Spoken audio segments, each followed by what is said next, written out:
आज तुम्हारी हलफ बर्दारी का दिन है और आज के दिन भी तुम माँ के पास आने के बजाय अपनी फूफी के कमरे में चले गए। तबीयत खराब है उनकी, साफ चेहरे पे दिखाई दे रहा है, जाना ही था उनके पास। नहीं बादशाह, तुम हमेशा से यही करते हो।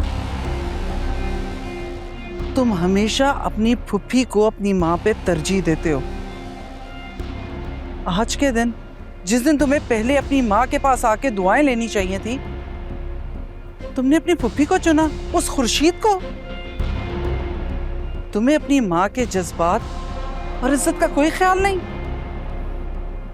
बात अहमियत की नहीं है, जरूरत की है। और आज उनको हमारी सबसे ज्यादा जरूरत है। उनकी शक्ल पे नजर आ रहा है दुख, जो शायद आपको कभी नजर ही ना है।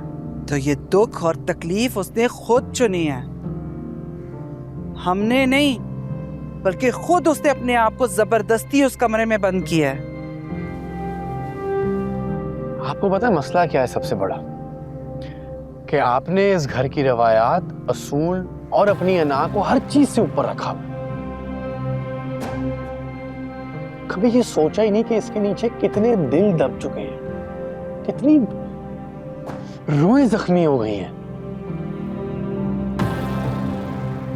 एक लम्हे के लिए अगर आप अपनी अना को एक तरफ करके देखें और समझने की कोशिश करें ना अम्मा पापा को, तो शायद आपको भी उनका दुख नजर आए। जो बगावत इस हवेली की रवायात के आड़े आती है, उसे इसी तरह कुचल दिया जाता है। और खुर्शीद, उसने अपनी हर हरकत और बातों से हमेशा इस हवेली की रवायात को कमजोर करने की कोशिश की है। अम्मा, अगर हमने अपनी इन रवायात को इंसानों के सुकून और खुशियों से और ज्यादा इंपॉर्टेंस दी ना, तो हमारी रूह खो जाएगी।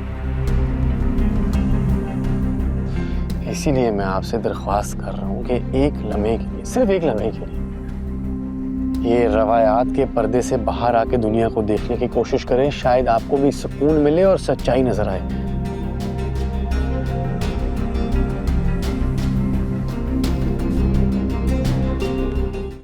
देखिए ड्रामा सीरियल गुलाम बादशाह सुंदरी, पीर और मंगल, रात 8 बजे, सिर्फ ग्रीन एंटरटेनमेंट पर।